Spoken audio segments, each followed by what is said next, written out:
Ketika kita bertemu seseorang untuk pertama kalinya, kita dibombardir dengan informasi. Mungkin sulit untuk mengetahui orang seperti apa mereka. Itulah mengapa penting untuk memahami bagaimana kita berkomunikasi. Menurut para ahli, 55% dari apa yang kita sampaikan berasal dari bahasa tubuh, 38% dari nada suara, dan hanya 7% dari apa yang sebenarnya kita katakan. Ini berarti bahwa ketika kita bertemu seseorang untuk pertama kalinya, kita harus mempertimbangkan 3 faktor ini, selain apa yang mungkin disarankan oleh penampilan seseorang.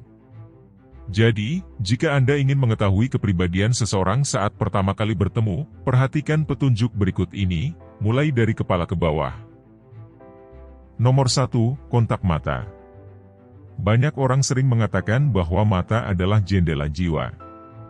Kunci untuk mengetahui jenis kontak mata yang diberikan seseorang kepada Anda adalah dengan mempertimbangkan konteksnya. Misalnya, jika seseorang benar-benar tidak bisa mengalihkan pandangan dari Anda, itu bisa berarti ada minat romantis. Di sisi lain, ketika Anda menatap mata seseorang, dan mereka tidak dapat melihat kembali kepada Anda, itu pertanda bahwa mereka gugup, atau ada sesuatu yang disembunyikan.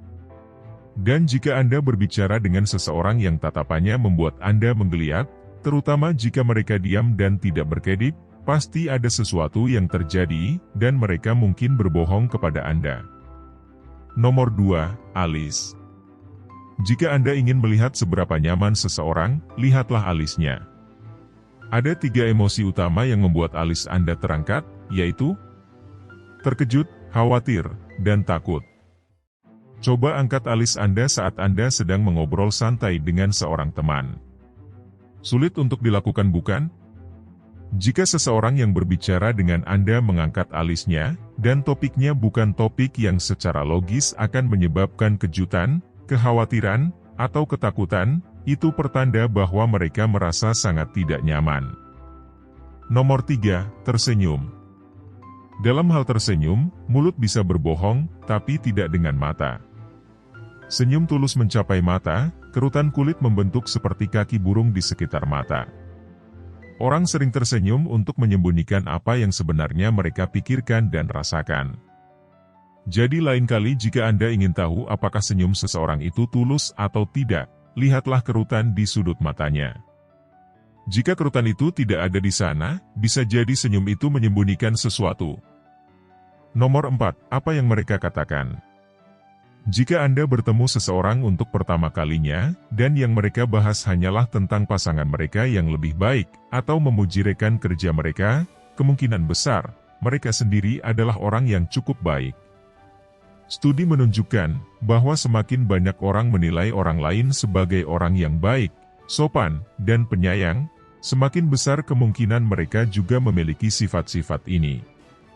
Namun, sebaliknya, jika seseorang membicarakan orang lain dari belakang dan menggambarkan orang lain sebagai pembohong dan jahat, orang tersebut cenderung memiliki sifat-sifat itu sendiri.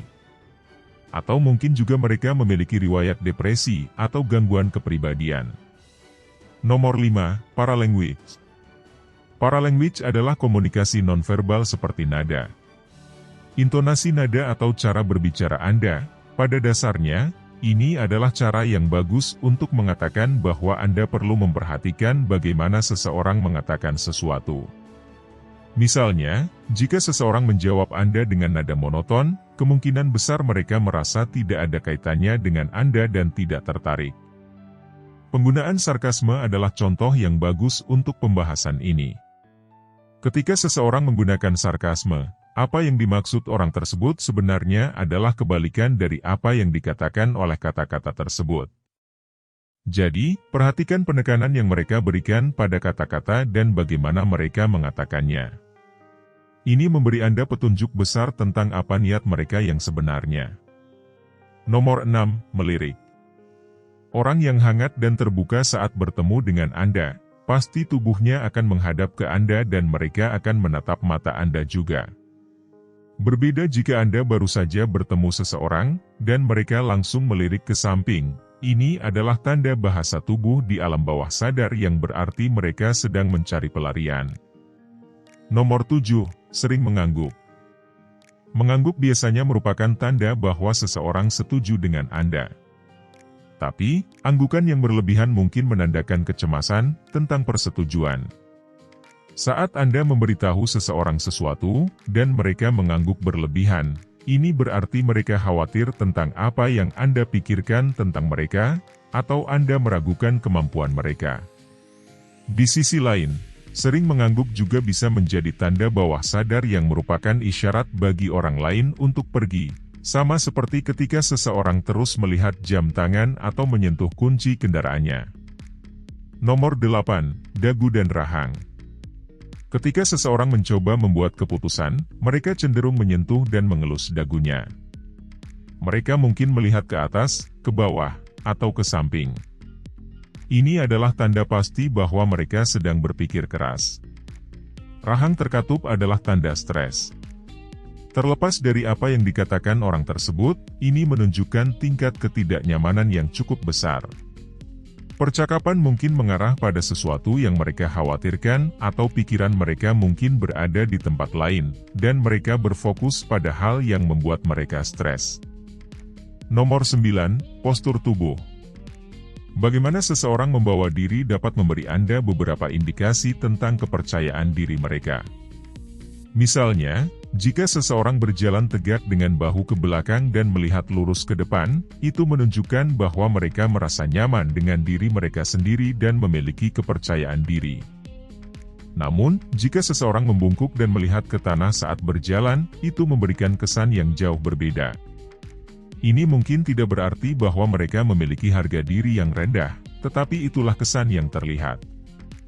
Nomor 10, mengelus tangan.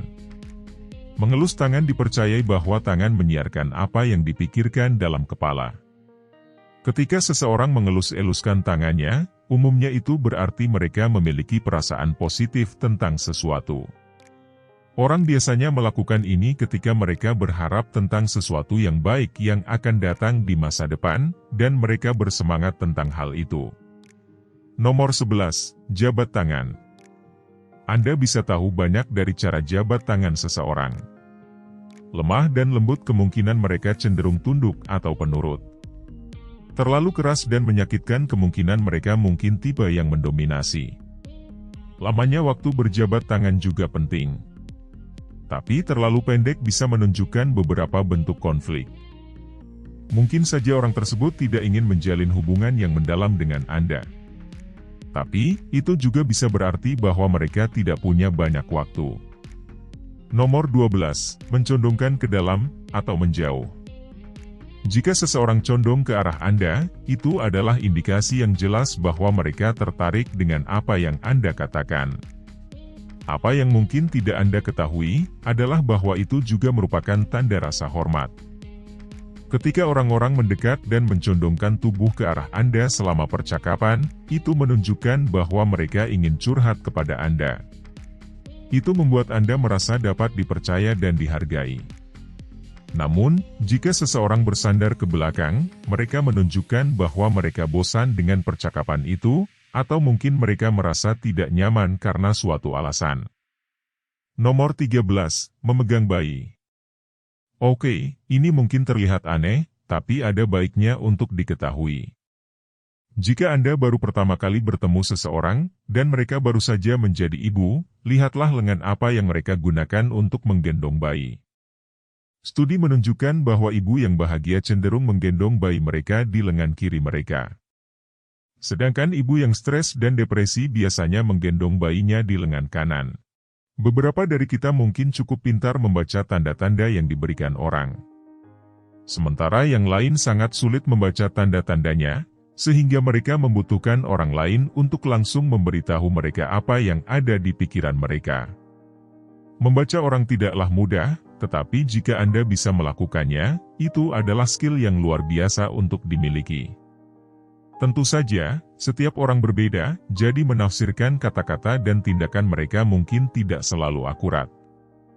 Tapi mudah-mudahan, dengan tips ini, Anda akan menjadi lebih baik dalam membaca orang.